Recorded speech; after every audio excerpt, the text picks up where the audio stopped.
Hey, welcome back to Anything Relevant, and it's been a while. We need to take some time off. Lots happened since then.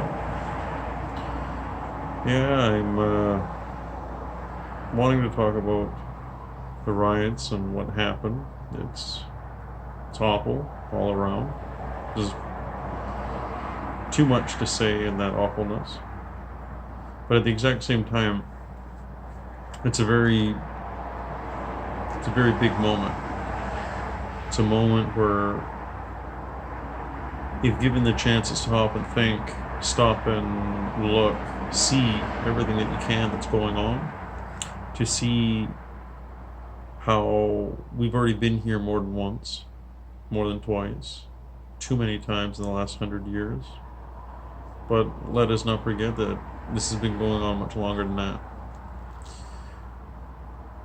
Watching this unfold, I can only imagine so much for what I haven't not gone through myself. But with that being said, being able to recognize patterns, there's a lot of similarity to past events that a very similar person in history hasn't been really compared to him, and I bet you he would love the comparison. But when I compare, I'm not comparing out of reverence. It's more out of disappointment. Is that you got President Trump wanting to, in America, with everything that's going on because of, well, the latest tragedy. It's how many is it going to take? Well, if anyone was keeping track, they can give you the number. The problem is that number is subjective because it's attached to so many people that are still living that know that these people are gone. So if you bring in numbers, you're just being cold. We're talking about grief that is attached to not just having to get over the loss of a family member, but it was an unjust, unneeded, unnecessary loss. Every time you find something funny and you go to turn and look at your significant other or your sibling or your parent or your kid, they're not there. Well, because someone was eating a pear and they thought it was a grenade, or. So what does it matter when you talk about numbers? You gotta realize that you're talking about grief. So with all that, and the protesting, and people are mad at the destruction, it's too disingenuous to pick a side about the destruction very quickly. It's too disingenuous, it's too privileged to, oh, you shouldn't be doing that. Oh, it's bad that they're doing that. I agree with the peaceful protests and I disagree with the violence. Who in their right mind would disagree with that statement? So the problem with that statement is not relevant to the moment. It's not attached to the same level of reality. To condemn it outright just because of that surface information is disingenuous. So how is Trump repeating history? Well, it comes from a rich family. A lot of historical people do. Already falls into the rung. The other overlooked family that had prominence, and Julius Caesar is a very similar person. Came from a rich family. They were overlooked by their equals, and they weren't at their former glory. Julius Caesar, as a young child, found that their family fell out of favor. When falling out of favor, that burned an ambition in them. He wanted to get back what their family once had. Trump, given a fortune, plays with that fortune, wrecks a lot of lives with that fortune, doesn't pay a lot of people that worked for him while carrying around that fortune. Made a lot of enemies, made a lot of friends. He also got spurred at Barack Obama, telling him Barack Obama was telling him he'll never know what it's like to be a president. That was well, hindsight's 2020. I guess it wasn't a great idea to say that. But point being is that Julius Caesar was spurred by knowing the difference between what his family once had and where they were. Once in power, he didn't make good with all of his word. He didn't make good with all of his deals. He was very opportunistic. His brutal reactions were sugar-coated and smeared over with righteousness and justice because he was the victor. And he kept wanting more and more and more. Julius Caesar, he staged his buddy there, Mark Antony, to give him a crown. This happened twice. And he denied it both times, reading the crowd. And what do we got with Trump? Maybe I do more than 2 terms. That's his crown moment, seeing how the crowd responds. He's now ruined a lot of businesses. He's now ruined a lot of lives. He's now, with his negligence, he's separated families with his immigration, and he's also cost a lot of American lives on separate issues. So he's made a lot of enemies now. Julius Caesar was a populist. He liked to rule with the popularity of the people because he didn't want to work with senators. Trump's a populist, even though he didn't win the popular vote. Once he's in, he just wanted to be popular in what he was doing. He doesn't like being wrong. He won't admit to being wrong. But he wants you to praise him regardless, because whatever he's doing, he's obviously doing it right. Take that with a grain of salt. But that's another correlating part between them. They want your love. They both do. But the thing is all the actions that he was taking were very self-aggrandizing. And when you do that, and when you're selfish, when you're mean, well, dare I say, evil. If you had a peaceful world and you dropped an evil person in, if they got into power and all of a sudden other places started to suffer, it's very simple. It's very simple. People that haven't learned enough emotionally, or haven't gotten over their past, or too many variables, but the whole point is if you hurt other people, there's a reason. There's a reason. We'll find a label. We'll find a label in which to tell you why this person's hurting other people. They got PTSD and they don't handle being triggered well. Okay. They have a condition where they have massive mood swings and massive energy bouts, so they stand up real fast and knock someone else over. Okay. You got all sorts of reasons in which people can be labeled because they have some sort of condition. Well, he's definitely got one of them. You can't say he doesn't. Can't say he's not a narcissist. It's a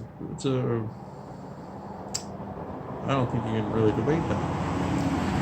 If you want to understand more, go research that word. Go research what that means, what that really means clinically. You want that leading. You think that's going to have empathy to make the world a better place. other words, just a tapestry for them, to make them look better. Think of all those Napoleon paintings. But he's more like Caesar, like I was saying. And now that he wants to bring the military in, and that's the whole point of this video, is I wanted to talk about that specific issue.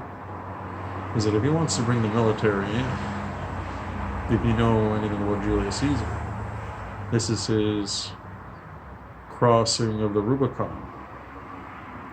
Julius Caesar committed a crime against Rome by crossing a river with an army and brought it into Rome. He brought an army over a river and brought it into the city of Rome. And that river was the Rubicon.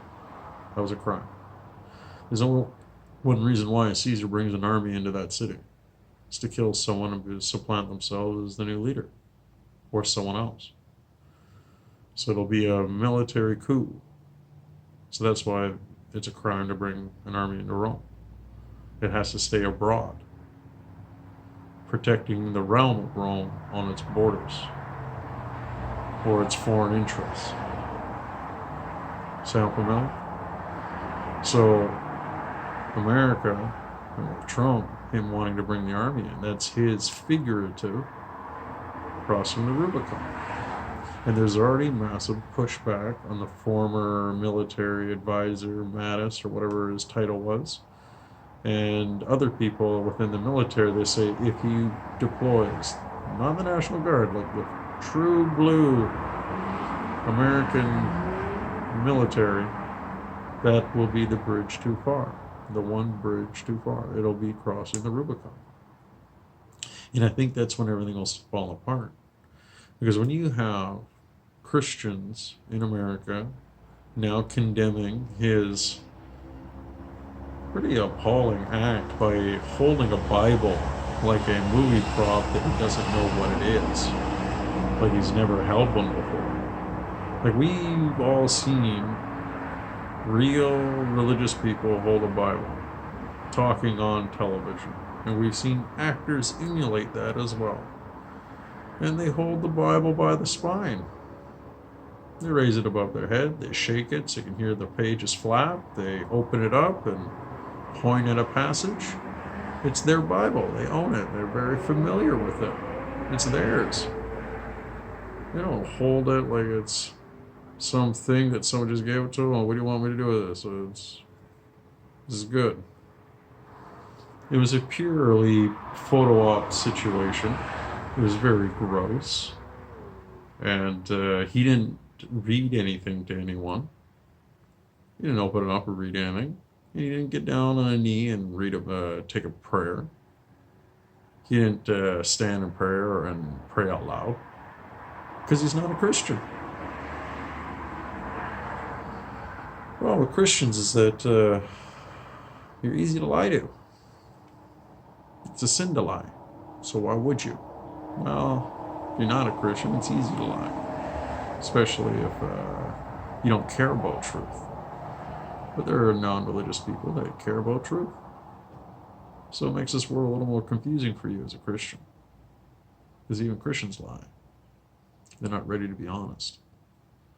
So he's doing this phony religious act, pepper spraying everyone, tear gassing everyone in the way that was just sitting there.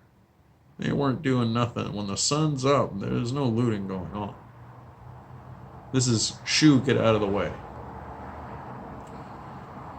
So what happens at the end with Julius Caesar? Well,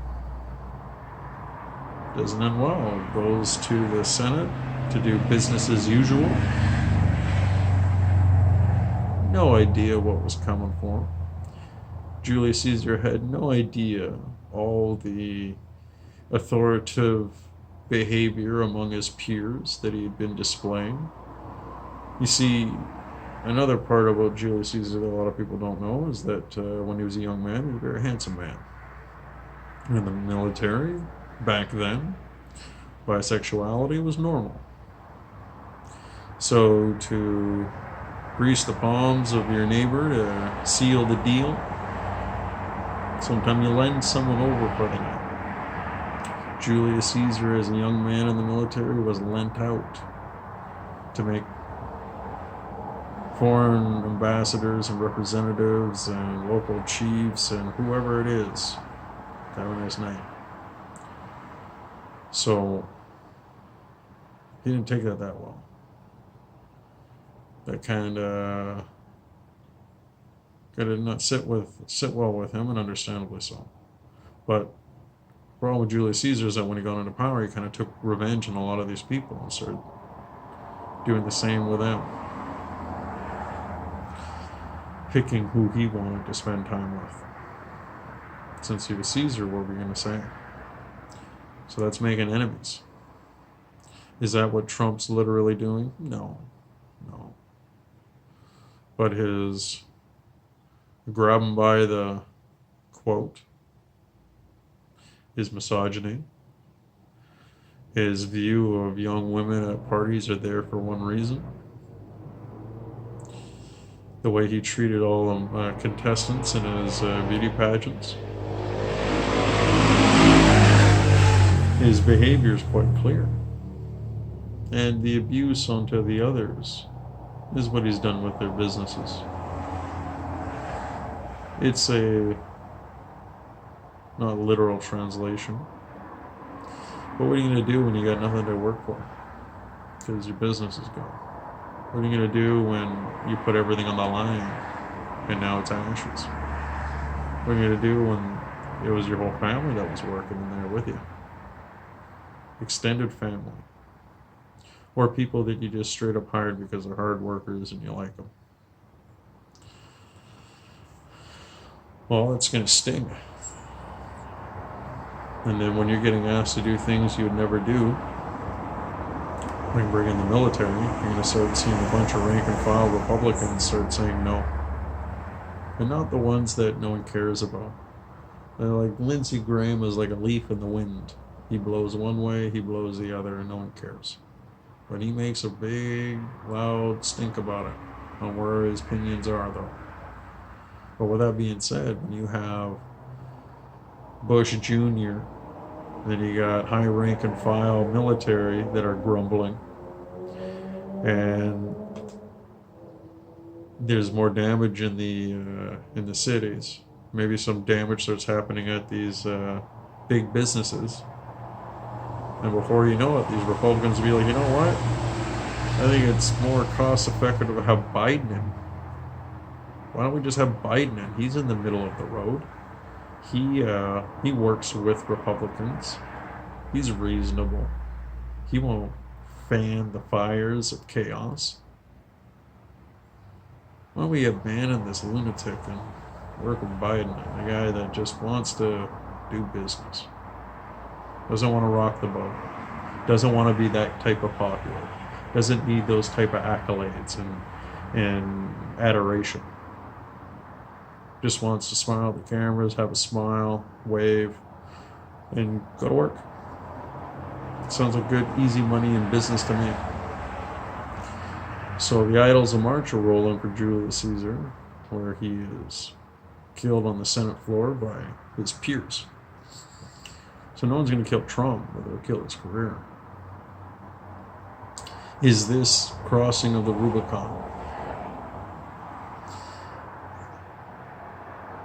I don't want to say that it is, because it isn't. But I think if he goes that step further, where the military are gunning people down on the streets on American soil, that'll be that. That'll be that Rubicon. But until then, I think he's just flirting with disaster, and we're all watching. So maybe that makes him Nero until he brings the military. Then he upgrades to Caesar. That's how I see it. That's with all the information I've been gobbling up on how I view it. I'm not right. I'm just speculating. But thank you for listening, and hopefully this encourages you to read up on Julius Caesar, read up on Nero, watch a documentary on YouTube about him, pay attention to the current event news, Realize that you need to listen to more than one source, and do the hardest thing. Try not to be emotionally attached to the information that you are receiving or the information that you are sharing. Because if it ends up being wrong, it's really hard to walk away from that, especially if you dug your heels in before finding out and had some tough conversations with the people you care about. It's all right to have emotions, just don't be emotionally attached to information. Be slow to speak, quick to listen, and very deliberate in your actions. Things would improve with that. Anyway, thank you for listening. I'm glad to do this again, and I hope you enjoy. Have a good one.